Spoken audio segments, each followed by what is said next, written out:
So hello guys, welcome to my another video. Guys आज की video बहुत ज़्यादा स्पेशल होने वाली है, तो वीडियो को पूरा देखना। आप में से कई लोगों ने यूट्यूब पे सर्च किया होगा कि आखिर बहुत ही कम टाइम में हम वोकैब कैसे कंप्लीट करें, क्योंकि अब सीजल का पेपर आने वाला है। अगर कुल मिलाकर देखा जाए तो अपने पास 100 से भी कम दिन हैं। मैं अपनी बात करूँ तो मुझे वोकैब से बहुत डर लगता था, बट जो मैंने स्ट्रेटजी फॉलो करी है ना, वो एकदम मुझे ऐसा लगता है कि वो एकदम सॉलिड है। मैंने मतलब 20 से 22 दिनों में अपना वोकैब का मतलब 80% सेक्शन कवर कर लिया। अब मैंने कैसे करा मैं आपको बताता हूँ। सबसे पहली बात तो ये कि मैं जो वोकैब याद करता हूँ वो ब्लैक बुक से करता हूँ, क्योंकि मार्केट में कई सारी बुक अवेलेबल है। तो आपके पास मतलब जौन सी भी बुक है आप उससे कर सकते हो, कोई दिक्कत की बात नहीं है, ठीक है। तो मैं अपनी बात कर रहा हूँ कि मैंने कैसे ब्लैक बुक से सारा कुछ कवर करा है। सबसे पहला काम आपको ये करना है कि आपको एक पेज में ना ऊपर में सिनोनिम्स, इडियम्स और वन वर्ड लिख के 3 कॉलम खींचने हैं, आपको 3 लाइन खींचने हैं, ठीक है। और वहाँ पे आपको ऐसे वो करना है, मेंशन करना है कि 1 से 50, 51 से 100, 100 1 to 150, देन 150 to 200, ऐसे करके आपको ना जितने जितने हैं ना, जैसे सिनोनिम्स 12 17 है तो आपको पूरा लास्ट तक लिखना है। उसके बाद एडियम्स ब्लैक बुक में 1404 है, देन वन वर्ड 1452 है, ठीक है। आपको एक पेज में सारा कुछ लिख लेना है। उसके बाद आपको पर डे एक दिन में 1 से 50 याद करना है। उसके बाद आपको उस पेज में ना टिक करना है या फिर सर्कल लगाना है कि हाँ आज मैंने याद कर लिया। देन 51 से लेके 100 अगले दिन, फिर 100 1 to 150 ऐसे आपको करना है, ठीक है। उसके बाद क्या होगा, इसको जहाँ पे आप पढ़ाई करते हो उसके जस्ट सामने आप चिपका दो। जैसे ये मैंने अपने सामने चिपका रखा है। अब क्वेश्चन ये उठता है कि आखिर याद कैसे किया जाए, तो मैं आपको सिंपल सा बता देता हूँ। यार देखो, सिनोनिम्स हार्ड होता है, सबको पता है सिनोनिम्स बहुत देरी से याद होता है, लेकिन वन वर्ड और इडियम्स बहुत इजी होता है, ज़्यादा हार्ड नहीं होता है। पहले मेरे को लगता था यार कितना हार्ड है, कैसे याद करूँगा, ये मेरे बस की नहीं है, मतलब ऐसा होता है ना, मन में कई सारे ख्याल आते हैं। बट सच्ची मानो मैंने पहले याद करा, जब भी इससे पहले एग्जाम होता था ना, तो मैं बस लास्ट के 200 देखता था, वो 200 इंपॉर्टेंट। बट ऐसा नहीं होता ना कि आपने सिर्फ 200 याद किया और एग्ज़ाम आप पेपर देने गए, वहाँ पे अब आप प्रे कर रहे हो कि यार 200 में से ही आ जाए, बट ऐसा नहीं होता। हाँ, आपकी किस्मत अच्छी है या बाय द वे 1-2 आ गया तो ठीक है, वरना ऐसा हर बार ही नहीं होता कि उस 200 में से ही क्वेश्चन है, तो आपको एफर्ट डालना पड़ेगा। तो मैंने ये क्या करा, 20 से 22 दिन में इसको पूरा अच्छे से कंप्लीट कर लिया। अब मैं वापस से रिवाइज़ कर रहा हूँ। अब मैं इसको जितनी बार रिवाइज़ करूँगा उतनी बार मैं उसके आगे टिक लगाते चलूँगा, टिक या फिर सर्किल लगा दूँगा।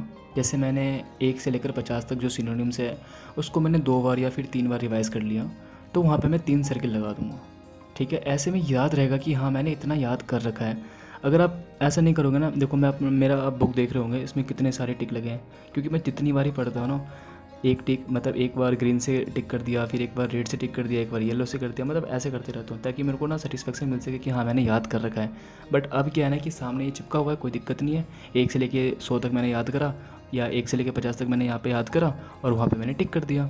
फिर अगली बार रिवाइज़ करूँगा तो फिर टिक कर दूँगा, तो ये सबसे बेस्ट ऑप्शन है, ठीक है। और आप याद कैसे करोगे, देखो कई सारे ऐसे वर्ड होते हैं जो बहुत इजी होते हैं, वो उसको याद करना ज़्यादा हार्ड नहीं होता, लेकिन कुछ वर्ड ऐसे होते हैं जो याद नहीं होता। उसका सिंपल तरीका है, या तो आप कोई ट्रिक से याद करो।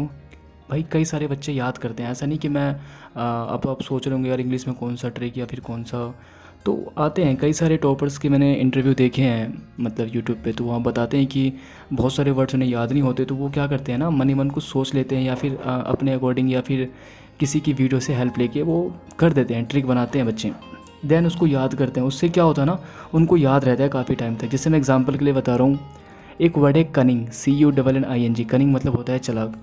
तो मैंने इसको ट्रिक से याद किया था, बट अब मुझे ये प्रॉपर याद हो गया है। तो मैंने इसको याद कैसे किया था, वो लड़का कनी चालाक है, कनी मतलब नहीं होता थोड़ा थोड़ा, यानी कि कनी चालाक है, तो कनिंग हो गया, कनिंग से हो गया क्लीवर हो गया, ऐसे करके मैंने याद किया था। बट यार आप भी सोच रहे होंगे कि ये कैसे याद करता है, बट अब मैंने उसको इतनी बारी याद कर लिया, इतनी बारी रिवाइज़ कर लिया, तो अब कोई पूछेगा कनिंग मतलब क्या होता है, तो मैं डायरेक्ट बोलूँगा भाई चालाक होता है या फिर क्लीवर होता है। लेकिन स्टार्टिंग में मैंने ऐसे याद किया था, कनिंग यानी कि कनी चालाक, ऐसे करके वो ट्रिक था, वो याद हो गया अच्छे से आपको। और सबसे इंपॉर्टेंट बात, आपको एंटोनिम्स याद करने की ज़रूरत नहीं है। अगर आपने सिनोनिम्स अच्छे से याद कर लिया है, उसको 2 से 3 बार रिवाइज़ कर लिया है, तो फिर जैसे ही एंटोनिम्स का क्वेश्चन एग्जाम में आएगा, आप ऑप्शन से छांट के आप आराम से ईजिली इसको टिक कर सकते हो, कोई दिक्कत नहीं आएगी, ठीक है। लेकिन अगर आपने सिनोनिम्स ही याद नहीं किया तो फिर दिक्कत आ सकती है। एक बात और, ब्लैक बुक में ना वन वर्ड, इडियम और ये सिनोनिम्स के अलावा और भी कुछ ऐसे हैं सेक्शन जो आपको नहीं देखने, जैसे स्पेलिंग हो गया। अगर आप खुद सोचो, अगर आपने सिनोनिम्स मतलब 1000 1500 याद कर लिए, ठीक है, और आपने मॉक टेस्ट लगाया, वहाँ से भी आपने कई सारे वर्ड्स याद कर लिए, तो फिर आपको ज़रूरत पड़ेगी स्पेलिंग याद करने की? कोई ज़रूरत नहीं पड़ेगी, आपने वहीं से ही सारा कुछ कवर कर रखा होगा। तो आपको बेसिकली सिर्फ 2 काम करना है। सबसे पहला काम ये कि आपको ब्लैक बुक का वन वर्ड, इडियम्स और सिनोनिम्स अच्छे से याद करना है, उसको 2 से 3 बार रिवाइज़ करना है। और दूसरा, अगर आप मॉक टेस्ट लगाते हो CGL का या फिर CHSL का या फिर MTS का, तो वहाँ पे जितने भी आपको अगर नए वर्ड दिख गए जैसे सिनोनिम्स में या फिर स्पेलिंग का या फिर आपको ये इडियम्स हो गया, वन वर्ड हो गया, तो वहाँ से भी आपको नोट डाउन करना है और उसको भी याद करते चलना है। तो गाइज़ ये थी मेरी स्ट्रैटेजी। तो आप कमेंट करके ज़रूर बताना कि ये कैसी लगी आपको आज की वीडियो। अगर आपने अब तक हमारे चैनल को सब्सक्राइब नहीं किया है तो यार प्लीज़ से कर देना। तो चलिए मिलते हैं अगले वीडियो में।